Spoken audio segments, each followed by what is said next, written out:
Samajwadi party बार बार एक झूठ को दोहराने का प्रयास करती है अनावश्यक रूप से। यानी जो मुद्दा नहीं था उसको जानबूझ करके मुद्दा बना करके और उसके माध्यम से जो चीज़ें प्रयास किया गया। मैं कहता हूं, क्या हर व्यक्ति अपने लिए मुख्यमंत्री बनकर के प्रदेश के अंदर घूम जाएगा? कोई भी मंत्री का बोर्ड लगा करके घूम जाएगा? कोई भी समाजवादी पार्टी का राष्ट्रीय अध्यक्ष बनकर के कोई घूम जाएगा? एक सिस्टम है, एक व्यवस्था है। भारत के सनातन धर्म की भी यही व्यवस्थाएं हैं। शंकराचार्य का पद भारत की सनातन धर्म में सर्वोच्च और सम्मानित पद माना जाता है, बहुत पवित्र माना जाता है। इस सदन की व्यवस्था आप देखते होंगे, परंपरा से और नियमों से संचालित होता है। माघ मेला है, मौनी अमावस्या के दिन 4.5 करोड़ श्रद्धालु आया है। सबके लिए एक व्यवस्था बनाई गई है और कानून तो सबके लिए बराबर होता है। मेरे लिए कोई अलग कानून नहीं। अगर मैं अपराध करूंगा तो उसी कानून से मैं भी देखा जाऊंगा, जिस कानून से कॉमन मैन देखा जाएगा। मुख्यमंत्री का पद किसी कानून से ऊपर नहीं हो सकता। कोई व्यक्ति किसी कानून से ऊपर नहीं हो सकता। हम भारत के संवैधानिक व्यवस्था से जुड़े हुए लोग हैं और मेरा मानना है भारत के हर नागरिक को भारत के इस कानून को मानना चाहिए। भारत के अंदर शंकराचार्य की पवित्र परंपरा, जगत गुरु शंकराचार्य ने देश के अंदर 4 कोनों में 4 पीठों की स्थापना की। उत्तर में ज्योतिषपीठ की स्थापना, दक्षिण में श्रृंगेरी, पूरब में जगन्नाथपुरी, पश्चिम में द्वारिकापुरी।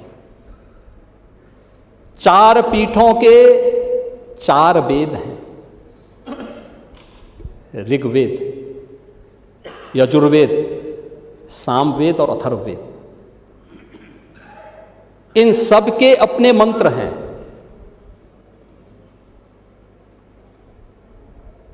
ऋग्वेद, इसका मंत्र प्रज्ञानम ब्रह्म, ये प्रज्ञा ही ब्रह्म है, ये इसका मंत्र है। क्योंकि बुद्धि की पवित्रता पर ऋग्वेद ध्यान देता है। यजुर्वेद अहम ब्रह्मास्मि, ये इसका मंत्र है, मैं ही ब्रह्म हूं। कोई भी साधक जब अपनी साधना की पराकाष्ठा में पहुंचता है तो उसको इस बात की अनुभूति होती है। यही उपनिषदों का उद्घोष भी है। सामवेद तत्त्वमसि, यानी उस आत्मा के बारे में तू ही वह है, यानी जिसको तू बाहर ढूंढ रहा है वो तुझ में ही है। और अथर्ववेद अयात्मा ब्रह्म, ये आत्मा ही ब्रह्म है। ये 4 मंत्र हैं। आदि जगत गुरु शंकराचार्य ने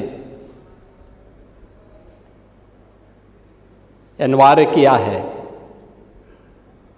जिस पीठ के लिए जो योग्य पात्र होगा उसका मंत्र, उसका भाष्य, आज की भाषा में आप कह सकते हैं थीसिस, वह विद्वत परिषद के द्वारा अप्रूव की हुई, उसके द्वारा और फिर उस परंपरा के द्वारा उसको मान्य किया गया। हर व्यक्ति शंकराचार्य नहीं लिख सकता। हर व्यक्ति हर पीठ के आचार्य के रूप में जाकर के जहां तहां वातावरण खराब नहीं कर सकता। उन मर्यादाओं का पालन सबको करना होगा। और अगर वो शंकराचार्य थे तो क्यों आप लोगों ने लाठीचार्ज किया था वाराणसी में? क्यों FIR लॉन्च किया था? आप नैतिकता की बात करते हैं। 4.5 करोड़ श्रद्धालु जहां पर आए हों, वहां पर जो एग्जिट गेट है, जहां से श्रद्धालु बाहर निकल रहा है स्नान करके, उस द्वार, उस पेंटून से, उस मार्ग से किसी को बाहर निकलने का कोई वो नहीं, क्योंकि उससे अंदर जाने का कोई प्रयास करता है तो एक नए स्टैम्पेड को जन्म देता है, वहां पे नए भगदड़ को जन्म देता है, श्रद्धालुओं के जीवन के साथ खिलवाड़ करता है। एक जिम्मेदार और मर्यादित व्यक्ति कभी इस प्रकार का आचरण नहीं कर सकता, कभी नहीं कर सकता।